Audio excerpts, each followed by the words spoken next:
President of the St. Lucia Civil Services Association, Cyprian Montrope, says that while members represented by the union at the power company are relieved by the signing, they are disappointed with the inordinate delay. The union leader, who acknowledged compromise on the part of all interested parties, admitted that the time had come to get past the contentious and adversarial relations. I think that may put some smile on their face.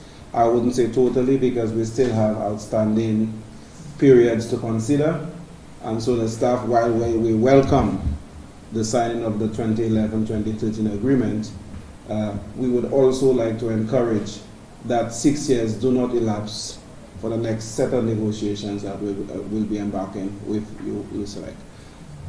We do thank you for, at least at this point in time, concluding with us, and that though we may not have gotten everything that we needed from the negotiations, it's a step that we're going to take further as we continue to embrace you in terms of, are we hoping that whatever bad blood that existed during the period is something that we may probably put to our backs?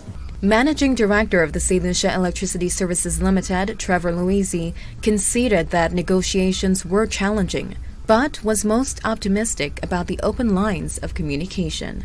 He expressed resolve to conclude future talks without delay, given the importance of other outstanding issues.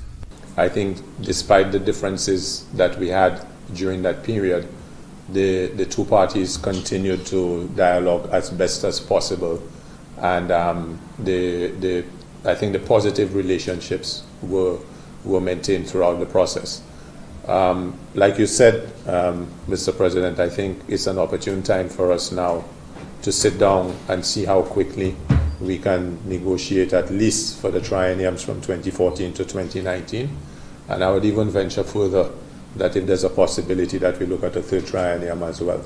CSA General Secretary Claude Paul explained that the 6-year delay in finalizing the 2011-2013 collective bargaining agreement has its origins in the company's reluctance to accept the grid structure in the original agreement. That matter was settled by a tribunal.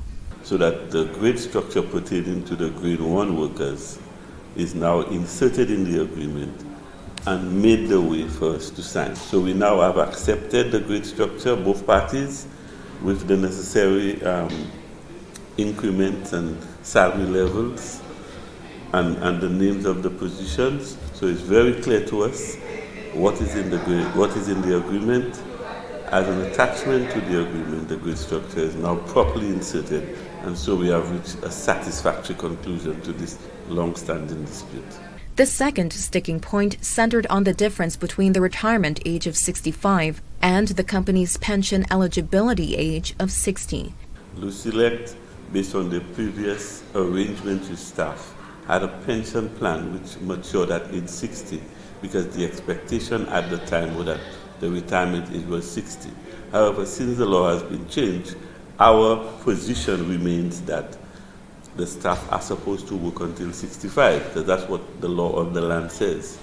Lucellec, the tribunal, in dealing with that matter, ruled in favor of the CSA and the workers at Lucellec. However, Lucellec sought judicial review, and the decision was overturned as a result of the judge's opinion.